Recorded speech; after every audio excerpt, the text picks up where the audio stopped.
जी, Sahu jewellers पे मेरा एक नेकलेस पड़ा है। मैंने ओनर को कॉल कर दिया है। वहाँ जाके नेकलेस कलेक्ट करके मेरे घर पे आइए। शगुन, मुझे बैंक जाना है और ये मैं बैंक जाने का तेवर किसी और को दिखाइएगा जीजा जी। वैसे भी आपको हमारे फैमिली के टुकड़ों पर ही पलना है ना? तो जितना काम कहा जा रहा है उतना कीजिए। और हाँ, नेकलेस के साथ में ओनर आपको 30,000 रुपए भी देगा। वो लेकर मेरे घर पे आ जाइए और 30,000 रुपए में से 1 रुपया भी कम नहीं होना चाहिए, समझे ना? देखो शगुन, आज तक मैंने कभी चोरी नहीं की। और दूसरी बात यह कि अगर मुझ पर इतना डाउट है तो किसी नौकर को भिजवा के करवा लो। क्या है ना, बहस करने की इजाजत आपको है नहीं। तो जितना काम कहा जा रहा है उतना कीजिए। 1 घंटे के अंदर नेकलेस और पैसे लेकर मेरे घर आ जाइए।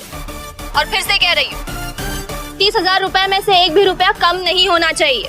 बाय। अरे है दीदी को बुलाओ यार। है दीदी।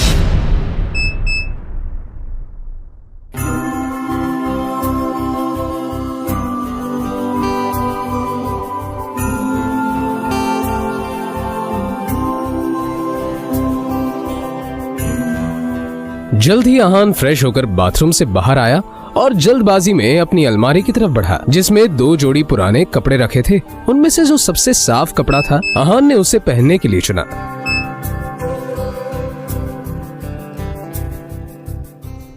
तैयार होकर वो बाहर निकला और जैसे ही सामने देखा तो उसकी सांस यामिनी गिल अपनी कुछ सहेलियों के साथ रमी पार्टी में व्यस्त थी। तभी यामिनी जी की एक सहेली ने अपने सैंडल की तरफ देखकर कहा, यामिनी, ये देखो ना, तुम्हारे आते आते मेरा बेल्ट टूट गया चप्पल का। अब मैं घर कैसे जाऊंगी? अरे इसमें टेंशन लेने वाली कौन सी बात है? तुम पार्टी एंजॉय करो।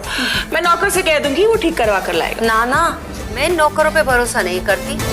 मेरी चप्पल महंगी है। तू एक बार टूट गई चप्पल तो मैं दोबारा पहनती नहीं हूँ। लेकिन क्या करूँ, घर भी तो जाना है ना। आहान उस तरफ से निकला ही था जब यामिनी जी की नजर उस पर पड़ गई।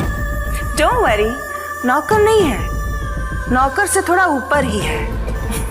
वो तुम्हारा काम अच्छे से करेगा। आहान सुनो, ये चप्पल लो और उसे ठीक करा कर लाओ। तभी यामिनी जी की सहेली ने कहा, यामिनी, ये सब काम दामाद से अच्छा नहीं लगता। अरे तुम इतना टेंशन क्यों ले रही हो? वैसे भी इसे ये सब काम करने में बड़ा मजा आता है। तुम लोग को भी कोई काम हो तो बता दे रहा। दामाद है तो क्या हुआ, चप्पल भी ठीक नहीं करा सकता? कुछ तो करे, वैसे भी कुछ करता धरता तो है नहीं। ये बातें सीधा आहान के दिल पर आकर लगी, मगर अब उसे ये सब हमेशा ही सुनने की आदत हो गई थी। उसे याद था कि आज उसका